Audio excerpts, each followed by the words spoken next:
It's time to say goodbye to hold music and say hello to fast customer support with Service Cloud. With trusted AI and data working together, you can skip long wait times and deliver efficient, personalized service right away, all while keeping support costs low and more customers happy.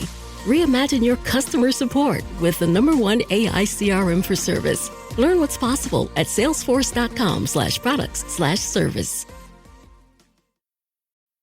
This episode is brought to you by Carnegie Mellon's Tepper School of Business. Want to advance your career or switch fields? An MBA from Carnegie Mellon's Tepper School of Business can help.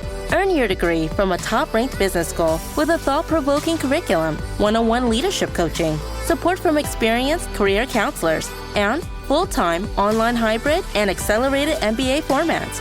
Join the intelligent future. Visit cmu.edu/Tepper to learn more. My name is Jeremy Quintanilla. You are listening to Age of Jeremy. I'm an entrepreneur, and I'm the co-founder of Age of Radio and 3T Fitness, and other businesses that I am working on. This podcast is about everything that I learn and the trials and tribulations it took to learn them. I hope you enjoy. Thank you so much. You tuned into the Age of Jeremy podcast. My name is Jeremy Quintanilla.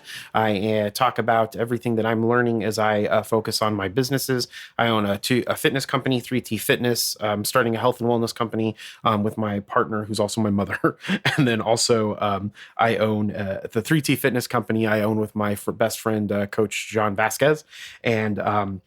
And I also have a finance company that I'm really focusing on. And so if you're turning into this first time, the most concepts that we talk about is my media company that I spend most of my time on called Age of Radio. So I do talk a lot about how I usually take on too much stuff. But for the time being, I've been really focusing on Age of Radio. And so the point of this podcast, if this is your first time tuning in, is that it is to kind of create transparency with the things that I'm doing, so you can learn things about marketing, finance, building your company, getting strong teams, creating HR, all of the stuff that goes in with building a business. A little bit of background about myself. I work full-time if this is your first time tuning in, I work full-time also as a banker for a large bank, as a business relationship manager. And I also have a master's of business administration with an emphasis in marketing and a graduate certificate in marketing from Northeastern University, along with a finance and accounting degree from Arizona State W.P. Carey School of Business. And so most of the things that I do enjoy business. There's a lot of things that I do talk about that might make people think that I that are a little bit counter of capitalism, and that's true because I do talk a lot about that. But essentially, if this is your first time tuning in, make sure that you subscribe to this podcast wherever you're listening to this right now, so you can get all of the cool stuff that we'll be putting out into the future. And then also, too, if you can, please go ahead and subscribe to my Instagram channel. We're starting it's Age of Jeremy, so IG at Age of Jeremy, and then also on TikTok at Age of Jeremy. In regards to the Instagram feed, we're really focusing on Age of Jeremy IGTV. I'm really excited about IGTV, even though it is from Facebook, which sometimes I'm not super excited about the things that they do. But I think that the software and the application is fantastic. And rather than spending a lot of time focusing on YouTube, it's a little bit easier to make these Instagram movies using Premiere Rush. And so I'm going to be really focusing on educating people about Buddhism. If you don't know if you haven't listened to this before, a lot of my legacy, I want to spread Buddhism within the United States, mainly in Arizona, where I'm from. And so I really want to talk about that on my Instagram channel and all of the things that I learned that go into the religious part and spirituality of my life. And then I'll also have podcasts about that as well.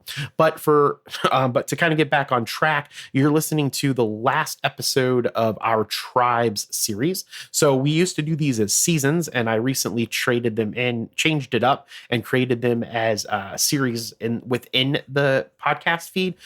It was getting too complicated, and I want to make things easier for people. So now I just release episodes, and within those episodes, there will be different series within them. And so I changed up all the feeds so it talks about the episodes rather than having seasons. So now we're moving to an episodic format, which will give me more, the ability to just come on here and kind of talk and not feel so scripted. And purpose of that is because when you're building your influencer base or you're providing content, whether it's marketing content or content for your social media follows or whatever type of content it is, one of the things that pushes people back, and is definitely something that pushes me back, is that I plan too much and people plan too much. So one of the things that you can do is kind of just start focusing on getting that content out there, and you'll start building it and it'll become better and better.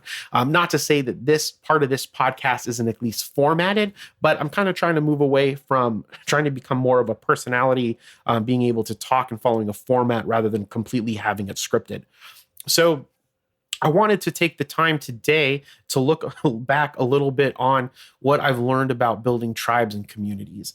And the first thing that I have learned with building a tribe or a community is that I feel that Facebook groups are still the best way to do that, even though there are things that I don't like about Facebook in general. I'm very adamant that Facebook groups are the best way to build a community and get everybody into one place. I don't think that there's another social channel that allows you to do that. And I think that if you're going to build your community, Facebook groups is the best way to go, especially because you can now create different live rooms within Facebook.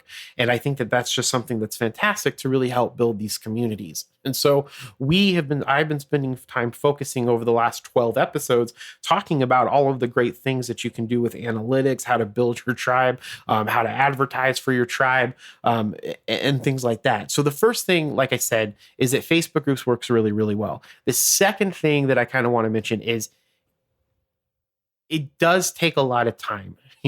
I think about how popular Gary Vee is today, and people like Seth Godin, Seth Godin's a very big evangelist for tribes. But when we think about Gary Vee, he started his wine channel back in the mid, or I don't know, beginning 2000s when YouTube first started, right? And that's been about 10 or 15 years. And now everybody is starting to know who he is. He's such a big influencer now. He's really focused on his businesses. We kind of get an idea of what his businesses do now. We have an idea of what his goals are, to buy the New York Jets, things of that nature, right? And so the reason why I think that you have to be patient when building a tribe. That's the second thing. So I can't expect, our tribe, our addicted to podcasting Facebook group, it is doing really, really well because people continuously, slowly come into it, right? And that's what makes it fantastic. So the first thing, like I said, is, using Facebook groups to build your community. Two, realizing that it's going to take 5-10 years for it to be really embedded and create a really strong community where you're looked at as the leader in that space. And so I think that over the last couple of years, we also have our 3T Fitness Facebook groups, and that's where I kind of got the more of an understanding of that community piece. Because not only do you want to be a leader within that community and put out the content, you want other people within the community to be able to put in the content. And I think that that's one of the things that I have been wanting to do and have been trying to focus on, but it's not something that has inherently, or I guess that has been actually happening as much as I would like. And there's a couple of reasons for that, which brings me to the third point, is that you have to be consistent with the content that you're putting into your community, and you have to be the one that's doing it. And then you also have to be engaging with it. The engagement piece of your community is the most important thing. So like when I look at the Facebook Addicted to Podcasting Facebook group, I try to put out posts every week. So the Monday and the Thursday are traditionally what I've been listening to with my podcast. And the hope that I put those out there is that more people will go in and say the things that they're listening to with their podcast, because it's the audio and the geekdom that brings all of these people together. And so I want to make sure that I'm putting out those to a post. And then the Tuesday post is really supposed to be kind of like creating a conversation. And so sometimes that conversation works really, really well. Sometimes it doesn't. But when I create that post, we call it Text-to-Sew Tuesday. When I create that post, the one thing that I don't do is keep it always consistent or coming out every single Tuesday. And then I'm not engaging back in with that post. And I think that that's where the big piece of it is. If you really want to build a strong community, and I preached this in the past, you have to be engaged. What you put in is what you're going to get out of it, right? So if you're strongly going in and engaging with that community, then you will get a lot out of that community. And the other piece of engaging with that community is spending a lot of time. So there's spending a lot of time within like your other social media feeds. So like if we take TikTok, making sure that I'm going into TikTok on the Age of Jeremy and Age of Radio feed and going in and interacting with the content that represents what we are, right? So a lot of the strategy behind building that social media and gaining more people into your community is traditionally going and liking a lot of posts that relate to specific tags of what you're interested in, right? So for Age of Radio, tags would be like podcasting, podcast life, podcasting network, and then going and liking all of those pictures. And the idea is that as you like more of those pictures from your feed, more people are going to follow you. And there's like companies like Kicksta that you can pay $50 or $100 a month, and they actually do that for you. They go in and like all of the podcasts. There's also like freelancers that'll go in and engage with that content. And so, but I think that a better way to do that rather than paying them is if you or one of your team members go in and engage with that content, or you personally go in and engage with that content in a genuine way, right? So like if you look at a lot of the Instagram feeds and you go through and you look at like your podcasting tags and you look at those top photos or whatever, those top posts, and you'll see like a lot of it, you'll see nice or a bunch of fire things or that's cool. That's not really engaging with the content, because a lot of the times people, when they post, they mention something within that post that's relevant to what's happening in that picture. So if you read through that piece and then you engage with that creator, that's how you start getting those people to come over. Or if you find a comment that you want to engage in, then you reply to that comment and then you start that conversation, because building a community is about having conversations. And what's great about social media, even though there's a lot of bad things about it, what is good about it is if you put in the time to engage and build relationships with these people that might be across the country or across the world, you will get something out of that. And you will gain real followers that aren't just trying to follow you so you'll follow back. And that's really the way that you create a really strong tribe, and a really great way in which how to create a really strong community. And so that's the third thing that I think is the most important thing, is this engagement piece of it. And that's something that I really want to get better at. So for example, and I think I mentioned this on a story the other night. So I've been spending a lot of time with learning how to create an Age of Radio application, which some of the next set of series is going to talk a little bit about this. And so the reason why the app's so important is because it gives a lot more identity to Age of Radio. And then we can start getting into more technology and things like that. Because what happens with technology is, to kind of segue into this, to kind of explain why I'm focusing on the app, and then I'll tell you kind of what happened. But the reason why the apps are so important is because you need to have really strong tech foundation within your business. And there's two ways to do it. What I feel is the more costly way when you're a small business is to go and hire someone to do it, and not keeping it completely in-house. And the only reason why that is because it's really expensive. So like if you look on Upwork and you are looking at their prices, a lot of these coders, they do like $65, $75 an hour. Now, because people are paying them for that, that's what the market rate is going for. But because we don't have that type of money right now or yet, and because I think we can do it better if we start with a completely blank slate, especially not even knowing a lot of the principles, even knowing how to physically do it. then you're starting at really first principles. And with the first principles concept is starting with the really full understanding of physics, computer science, and computer programming and software engineering. Then you can look at it from someone who hasn't been building it. So there's no precedence. So you can do something completely different and original, which leads me back to the other thing that businesses do. They'll create something in-house. And the best way to create something in-house is to create your own new technology based off of things that you didn't have precedence to, which may be difficult because you might have employees that have worked for other companies. You might be, have friends that have created other apps. And they're going to use that precedence to create it. But the good thing about this with me is I've been spending time learning how to do Java and learning about the concepts of creating the application. And so then hopefully I can do something completely different, right?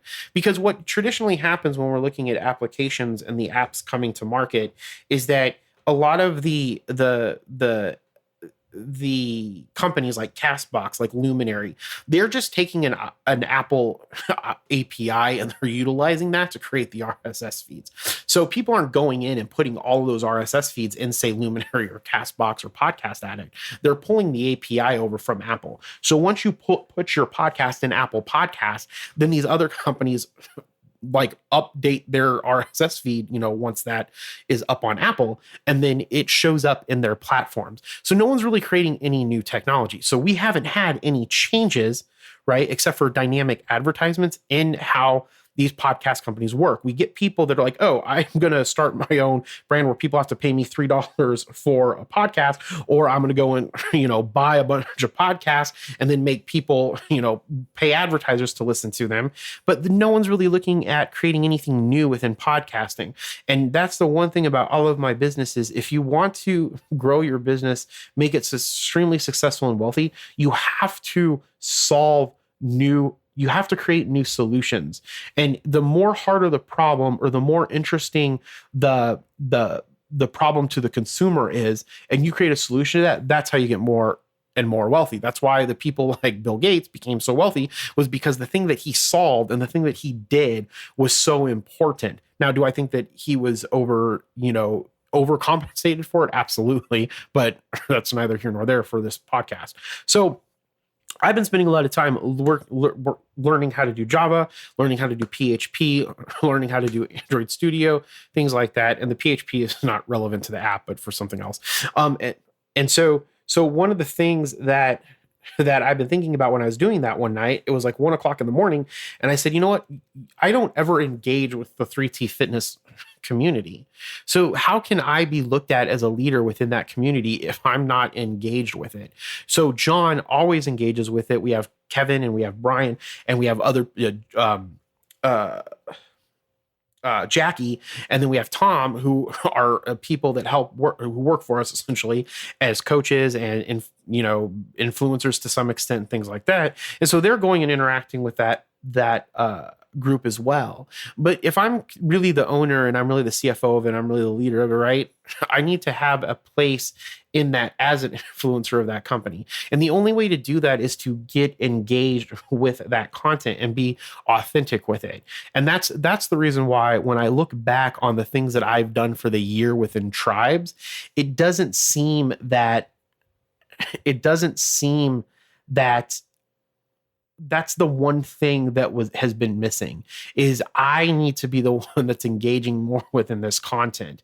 And that's one of the things that I'm really trying to set some time aside for every day, so that I can get more engaged with this community, because then that's how you can create people to follow you and become a leader and get other people to be leaders, right? Because leaders don't really create followers. Leaders want to create other leaders. So like with Joey Galvez from House of Indie podcast, he's on as our podcast development officer, but I found him because he buys into the community.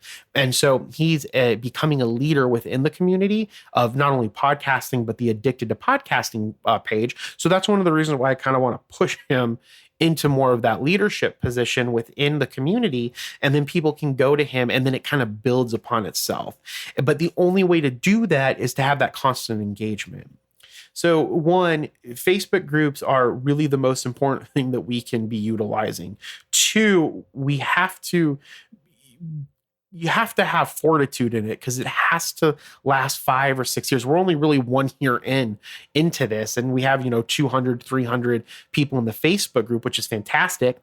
And then three, you want to be able to engage with the people that are within your community authentically. And those are the three main takeaways that I've learned over this last year, really focusing on this tribal piece of it. Because as that grows and people look to Age of Radio as the leader in podcasting and the leader in podcasts that they want to listen to, specifically indie podcasts, because that's really what we focus on, is that they'll start coming to us to do more and more things.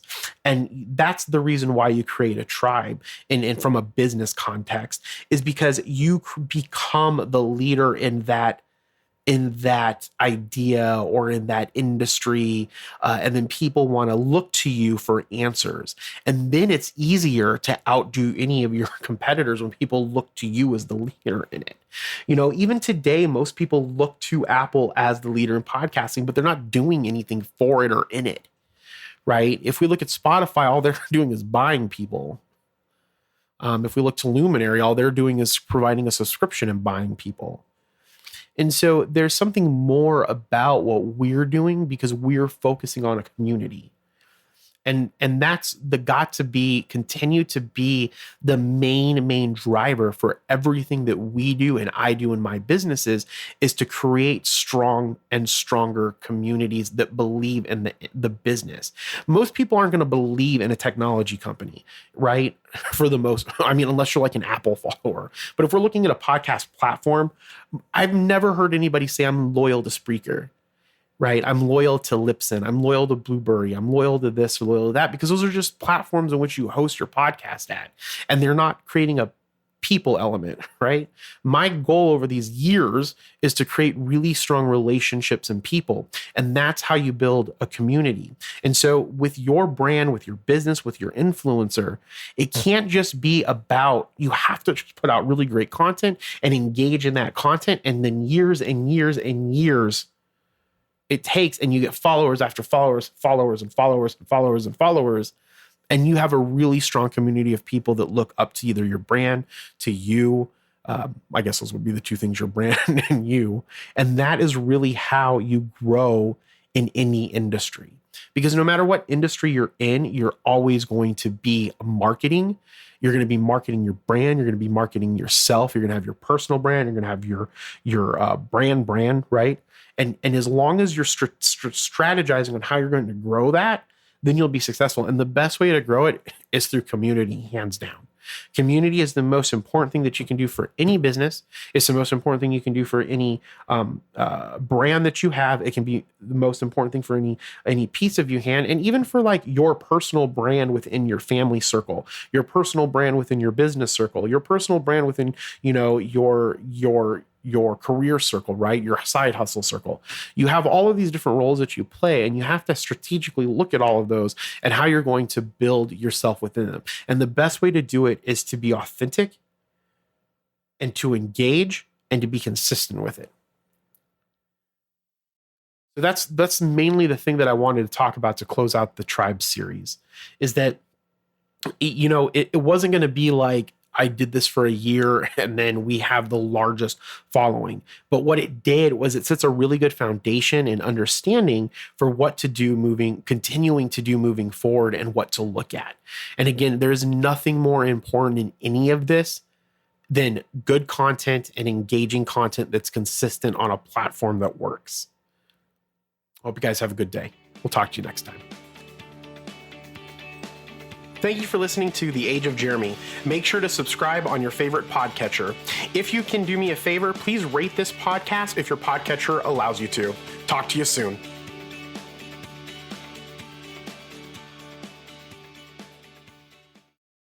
Okay, everybody, it's Michael E. Cullen II. And I'm Sesame and Carta from the All Too Real 2 podcast. We're passionate about movies, TV, and pretty much all things pop culture. Dive into the chaos of failed sitcoms, direct-to-video sequels, and the quirky realms of cinema and TV. Join us every Thursday for your dose of All Too Real 2 entertainment. We'll guide you through debates like whether Howard the Duck qualifies as a superhero. Ponder if Larry the Cable Guy could be the new Rock or Schwarzenegger. Discover if some shows and movies should have stayed in the cutting room. Ever heard of a sitcom featuring that dictator with the funny mustache? Well, we watched it. We're dedicated to unraveling the peculiarities of pop culture, sometimes with awesome guests. So, if you're into the eccentric world of pop culture, listen and subscribe to All Too Real 2. Available wherever you find podcasts and on Age of Radio.